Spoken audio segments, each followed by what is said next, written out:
Hello दोस्तों, नमस्कार। आप सभी का एक बार फिर से मैं स्वागत करता हूं राइजिंग स्टार ऑनलाइन एकेडमी के प्लेटफॉर्म पर। जैसा कि आप लोगों ने पिछले वीडियोस में हमारे देखा था कि रासायनिक अपक्रिया एवं समीकरण के पाठ के अंतर्गत हम लोगों ने 4-5 चीज़ें सीखी थी। उसमें मोस्ट प्रॉब्ली हमने क्या जाना था कि परिवर्तन क्या होता है, उसके बारे में हमने जाना था कि परिवर्तन 2 प्रकार के होते हैं, एक भौतिक होता है और एक रासायनिक होता है।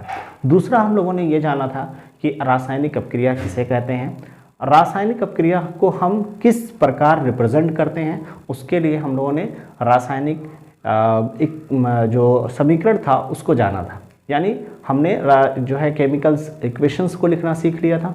केमिकल इक्वेशंस हम लोगों ने ये जाने थे कि वो कितने प्रकार के होते हैं, तो वहाँ पर हम लोगों ने ये जाना था कि ये 2 प्रकार के होते हैं। एक को हम लोगों ने कहा था कि असंतुलित रासायनिक समीकरण और दूसरे को कहा था संतुलित रासायनिक समीकरण। वहाँ पर हम लोगों ने संतुलित रासायनिक समीकरण कैसे किया जाता है यह भी सीख लिया था। आज हम इस वीडियो में जानेंगे कि रासायनिक अपक्रिया के कितने प्रकार होते हैं।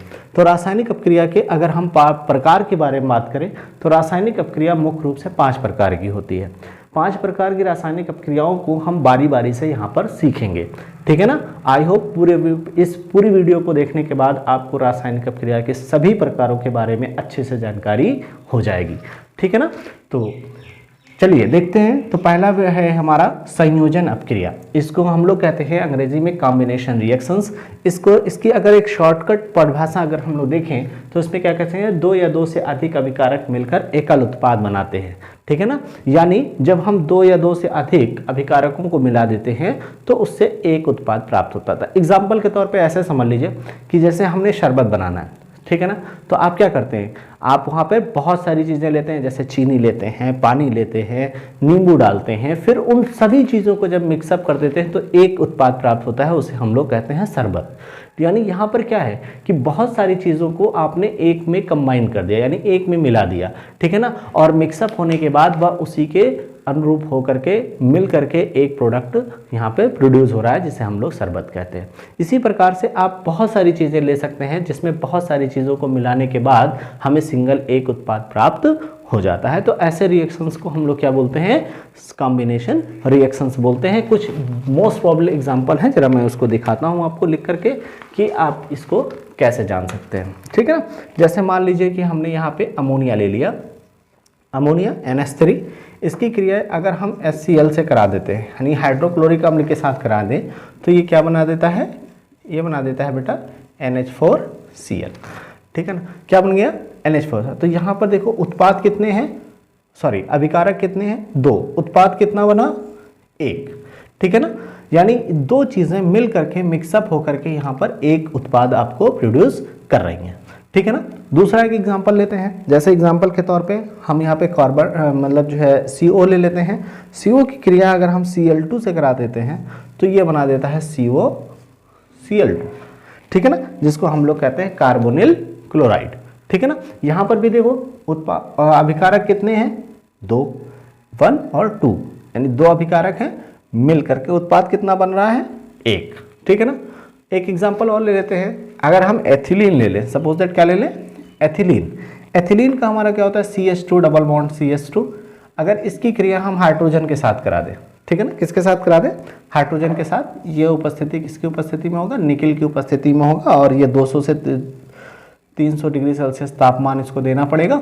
अगर हम इतना ताप दे करके निकिल के उत्प्रेरक की उपस्थिति में इसकी क्रिया कराते हैं तो क्या बन जाता है भैया, ये बन जाता है CH3 सिंगल बॉन्ड CH3। इसे हम शॉर्टकट में C2H6 लिखते हैं और इसको हम लोग कहते हैं क्या है, एथेन। क्या कहते हैं, एथेन, ठीक है ना। तो हम यहाँ पर क्या देख रहे हैं, यहाँ पर हम देख ये रहे हैं कि यहाँ पर एक से अधिक उत्पाद मिलकर के एक से अधिक अभिकारक मिलकर के एक सिंगल उत्पाद का यहाँ पर निर्माण हो रहा है। तो ऐसी रासायनिक अपक्रियाएं जिसमें एक से अधिक अभिकारक मिलकर के एक उत्पाद बनाते हैं उसे हम लोग क्या कहेंगे, कॉम्बिनेशन रिएक्शन कहेंगे, या बोले तो संयोजन अपक्रिया कहेंगे, ठीक है ना। इफ मोर देन वन अगर एलिमेंट मिलते हैं और फिर मिलने के बाद अगर एक सिंगल कोई हमें कॉम्बिनेशन प्राप्त होता है तो उसे हम लोग संयोजन अपक्रिया कहेंगे। दूसरा हम लोग देखते हैं, दूसरी अपक्रिया है हमारी वियोजन अपक्रिया। वियोजन, जैसा कि इसका नाम से डीकम्पोजिशन रिएक्शंस। डीकम्पोजिशन रिएक्शंस का मतलब यहाँ पे होता है कि अगर कोई जैसे जस्ट संयोजन का उल्टा है ना, जैसे वहाँ पर क्या था कि एक दो लोग अलग अलग लोग मिल करके एक हो जाते थे या एक प्रोडक्ट प्रोड्यूस करते थे, ऐसे ही यहाँ पे क्या होगा कि कंबाइंड कोई एक प्रोडक्ट है वो किसी विषम परिस्थिति में, ठीक है ना, अलग अलग हो जाए। जैसे सिंपल सी बात है कि अगर एक नायक है और एक नायिका है, ठीक है ना, एक कोई नायक है कोई एक नायिका है, वो दोनों आपस में प्रेम करते हैं। प्रेम एक बॉन्ड है जिसके थ्रू वो उनके पास वो आपस में एक रिलेशन में। लेकिन अगर कोई वहाँ पे विलन के तौर पे कोई आ जाए तो फिर क्या होता है, फिर क्या होगा कि वहाँ पर उन दोनों में कोई ना कोई क्या होगा, अलग अलग हो जाते हैं, यानी विखंडित कर देते हैं। जैसे एग्जांपल के तौर पे विलन कौन हो सकता है, विलन कोई भी यार, मम्मी पापा भाई बहन कोई भी हो सकता है ना, जो भी खुरापात करना चाहे कर दे, है ना। कहने का मतलब ये है कि वहाँ पर क्या होता है कि जैसे ही कोई ऐसे इस प्रकार के विलन आते हैं, वो क्या करते हैं, दो पास रह रहे लोगों को, यानी दो जो नायक और नायिका जो भी प्रेम के बंधन में बंध करके अपने साथ रिलेशन में रहते हैं, उनको वो दोनों अलग कर देते हैं। यहाँ पर भी क्या होता है, यहाँ पर कोई एक यौगिक है, ठीक है ना, कोई एक अगर एक यौगिक है तो वो यौगिक भी कुछ विलन के साथ के सहारे, जैसे ऊष्मा, प्रकाश, विद्युत धारा, ठीक है ना, ये तीनों उनके लिए विलन के तरीके से काम करते हैं। और क्या करते हैं कि उन दोनों को जो भी कंबाइंड एक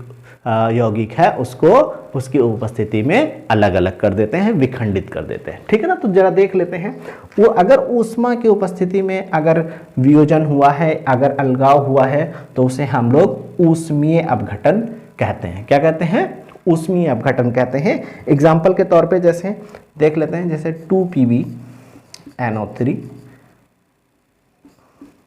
यानी लेड नाइट्रेट, अगर यहाँ पर अगर हम इसको थोड़ा सा ऊष्मा दे देते हैं, ठीक है ना बेटा, तो ये क्या हो जाता है, 2PbO plus 4NO2 plus O2 में अलग अलग विभाजित हो जाता है, यानी लेड ऑक्साइड यहाँ पे प्राप्त हो जाता है, ठीक है ना। एक रिएक्शन और देख लेते हैं, यहाँ पे अगर COCO3 है, मान लीजिए यहाँ पे एग्जाम्पल के तौर पे COCO3, ठीक है ना, अगर इसको थोड़ा सा हीट कर दिया जाए, ठीक है ना, तो क्या होगा, ये CaO प्लस CO2 गैस में कन्वर्ट हो जाता है। यहाँ पर क्या देख रहे हैं, यहाँ पे कार्बन CO और CO3 दोनों एक साथ रह रहे थे, लेकिन जैसे ही ऊष्मा मिली वैसे ही क्या हुआ, ये कैल्शियम ऑक्साइड में कन्वर्ट हो गया और ये आपका कार्बन डाइऑक्साइड में कन्वर्ट हो गया। अच्छा, एक बात और समझ लीजिए, हर चीज़ के कुछ ना कुछ फ़ायदे होते हैं। तो केमिस्ट्री में हमेशा जो ऊष्मीय अपघटन है, इसका उपयोग हम लोग सीमेंट उद्योग में करते हैं। किस में करते हैं, सीमेंट उद्योग में, ठीक है ना। जो आप लोगों के घर वर बनाने के लिए सीमेंट आती है ना, वो सीमेंट बनाने में हम हमेशा ऊष्मीय अपघटन का उपयोग करते हैं। अगला है प्रकाश, ठीक है ना, यानी जब हम कोई खुली वस्तु, कोई भी वस्तु को या कोई भी ऐसे यौगिक जिसको अगर हम खुले अवस्था में रख दें और उसके ऊपर अगर सूर्य का प्रकाश डाल दिया जाए, तो वो क्या होता है कि वो ऑटोमेटिक सूर्य के प्रकाश की उपस्थिति में भी वो दो अलग अलग भागों में बढ़ जाता है। तो उसको देख लेते हैं, जैसे AgCl, ठीक है ना, AgCl ये जब क्रिया करता है तो Ag और Cl में बढ़ जाता है। तो आप लोग यार, क्लोरीन है, क्लोरीन हमेशा 2 परमाणु होता है, तो यहाँ बैलेंस बराबर करने के लिए 2 लगाना पड़ेगा, तो 2 यहाँ पे लगाना पड़ेगा। ये आपका रिएक्शन कंप्लीट हो गया। यहाँ पर क्या देख रहे हैं कि 2AgCl, यहाँ पे Ag और सिल्वर और क्लोरीन दोनों में अलग अलग विभक्त हो जा रहा है। किसकी उपस्थिति में, सूर्य के प्रकाश की उपस्थिति में, ठीक है ना। अब एक लास्ट देखते हैं, यहाँ पे विद्युत धारा, ठीक है ना। विद्युत धारा से जो इस प्रकार के रिएक्शंस होते हैं उन्हें हम लोग विद्युत अपघटन कहते हैं, ठीक है ना। अब यहाँ पर एक चीज जान लीजिए, विद्युत अपघटन में हमेशा विद्युत धारा क्या होती है, हमेशा उसमें कैथोड होता है और एनोड होता है। क्या होता है, कैथोड होता है और एनोड होता है। कैथोड हमेशा क्या होता है, धनात्मक होता है, एनोड हमेशा क्या होता है, ऋणात्मक होता है, ठीक है ना। तो होता क्या है कि हम किसी भी यौगिक को जलीय विलयन में, ठीक है ना, यानी उसको पानी में घोल दिया जाए तो पानी में घुले हुए विलयन को हम लोग जलीय विलयन कहते हैं। जलीय विलयन में जब हम किसी विद्युत धारा को प्रवाहित करते हैं तो क्या होता है कि वो यौगिक दो अपने सरल घटकों में टूट करके क्या बना लेता है, अलग अलग दो प्रकार के यौगिक बना लेता है। यानी कोई एक बड़ा यौगिक छोटे छोटे लघु यौगिकों में कन्वर्ट हो जाता है, तो उसको हम लोग क्या कहते हैं, हम लोग विद्युत अपघटन कहते हैं। एग्जाम्पल के तौर पे जैसे अगर हमारे पास KCl है, क्या ले लीजिए, KCl, ठीक है ना, इसका विद्युत अपघटन कराओगे, विद्युत अपघटन, तो क्या होगा, यहाँ पे K अलग हो जाएगा और Cl2 अलग हो जाएगा, ठीक है ना। यहाँ पे ये क्या हो रहा है, 2KCl को जब विद्युत अपघटन कराएंगे तो पोटेशियम और क्लोरीन दोनों अलग अलग भागों में बढ़ जाएंगे, ठीक है ना।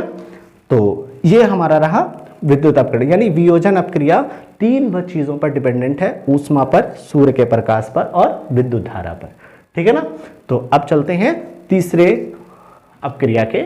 हाँ, तो दोस्तों हम अगला देखते हैं, हमारा थर्ड एक अपक्रिया है जिसे हम लोग कहते हैं विस्थापन अपक्रिया। विस्थापन अपक्रिया को इंग्लिश में हम लोग बोलते हैं डिस्प्लेसमेंट सब्स्टिट्यूशंस रिएक्शंस। इसका मतलब ये है कि जब कोई कम क्रियाशील तत्व किसी यौगिक में उपस्थित होता है और उससे कोई अधिक क्रियाशील तत्व आकर के वहां पर क्रिया करता है, तो वो क्या करता है कि कम क्रियाशील तत्व को अधिक क्रियाशील तत्व को उसके स्थान से हटा करके खुद उसका स्थान अपना ग्रहण कर लेता है। इस प्रकार के रिएक्शंस को हम लोग विस्थापन अपक्रिया कहते हैं। ये दो प्रकार की होती है, उसे हम लोग एक को फर्स्ट को एकल विस्थापन और सेकेंड को उभय अपघटन कहते हैं। यहाँ पर क्या होता है, पहले एक एक करके हम एग्जाम्पल को देखेंगे और अच्छे से समझेंगे कि एकल विस्थापन कैसे होता है। एग्जाम्पल के तौर पे आप देखिए, जैसे कि मान लीजिए कि मेरे पास Fe है, Fe की क्रिया हमने CuSO4 के साथ कराई, ठीक है ना, कॉपर सल्फेट के साथ।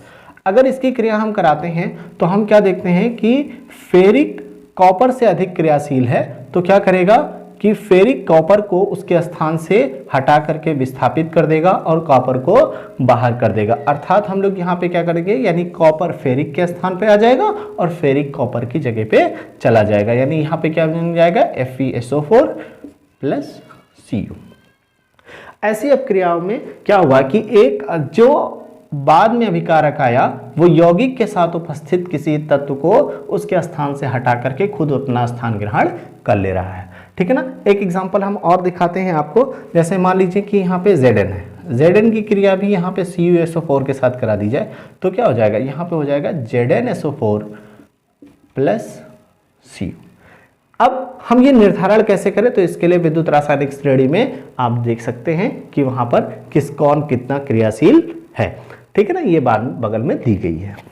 अगला देखिए, उभय अपघटन के बारे में हम लोग थोड़ा सा जान लेते हैं। जैसे एग्जांपल के तौर पे अगर Na2SO4 है, इसकी क्रिया हम BaCl2 से करा दें तो यहां पर क्या होगा बेटा कि सोडियम बेरिलियम की जगह और बेरिलियम सोडियम की जगह आ जाएगा। यानी यहां पर क्या हो रहा है, यहां पर सभी यहाँ पर सिंगल एक तत्व आ जा रहा था, ठीक है ना, यहाँ पर सब यौगिक के साथ में है, यानी यहाँ यौगिक में ही स्थानांतरण हो जा रहा है, ठीक है ना। लेकिन यहाँ पे क्या था, एक तत्व दूसरे यौगिक में उपस्थित एक तत्व को स्थानांतरित कर रहा था। तो ऐसी क्रिया को हम लोग एकल विस्थापन और ऐसी क्रिया को हम लोग डबल विस्थापन करेंगे। और यहाँ पे बन क्या जाएगा, यहाँ बनेगा भैया BaSO4 प्लस 2NaCl, ठीक है ना। तो ये क्रिया यहाँ पर, इस प्रकार की अपक्रिया को हम लोग उभय अपघटन अपक्रिया कहते हैं। अगला है ऊष्माक्षेपी। अगला हमारा रिएक्शन है उसे हम लोग क्या कहेंगे, ऊष्माक्षेपी या ऊष्माशोषी अपक्रिया। जैसा कि नाम से ही यहाँ पे प्रदर्शित हो रहा है कि ऊष्माक्षेपी ऊष्माक्षेपी अपक्रिया में क्या होता है कि वह अपक्रिया जिसके होने पर ऊर्जा मुक्त होती है, ऊर्जा मुक्त होती है, ठीक है ना। यानी बहुत सारी ऐसी ऊर्जा हमारी अपक्रियाएं होती हैं जिनके होने पर बहुत सारी ऊर्जा मुक्त होती है, जैसे नाभिकीय विखंडन की क्रिया, ठीक है ना, बहुत सारी ऊर्जा मुक्त हो रही है, ठीक है ना। ऐसे यहाँ पर एक नॉर्मल मैं एग्जांपल ले रहा हूँ, अगर यहाँ पे आप समझ लीजिए ऐसे कि अगर हम कार्बन की क्रिया ऑक्सीजन के साथ करा दें तो यहाँ पर हमारे क्या बन जा रहा है भैया, यहाँ पर बनेगा CO2 कार्बन डाइऑक्साइड। साथ ही साथ कार्बन डाइऑक्साइड के साथ साथ मुझे 94.0 किलो कैलोरी ऊर्जा प्राप्त होती है। ठीक है ना, कितनी होती है 94.0, यानी 94 किलो कैलोरी हमें ऊर्जा प्राप्त होती है। ये ऊर्जा क्या होती है, यानी ऊष्माक्षेपी अपक्रिया में क्या हुआ कि ऊर्जा यहाँ पे मुक्त हुई है, हमें देनी नहीं पड़ी है, ऊर्जा यहाँ से मुक्त हुई है। जबकि ऊष्माशोषी अपक्रिया क्या होती है, यानी जिसमें, यानी वह अपक्रिया जिसमें हमें ऊर्जा व्यय करनी होती है। ठीक है ना, यानी जिसमें हम ऊर्जा देने के बाद वह अपक्रिया संपन्न होती है, तो ऐसी अपक्रिया को हम लोग ऊष्माशोषी अपक्रिया कहते हैं। एग्जाम्पल देख लेते हैं, जैसे मान लीजिए कि नाइट्रोजन की क्रिया अगर हम ऑक्सीजन के साथ करा दें तो क्या बन जाएगा बेटा, वो बन जाएगा 2NO। लेकिन यहाँ पे क्या होगा, यहाँ पे हमें 45 कैलोरी, ठीक है ना, किलो कैलोरी ऊर्जा हमें यहाँ पे देनी होगी। ठीक है ना।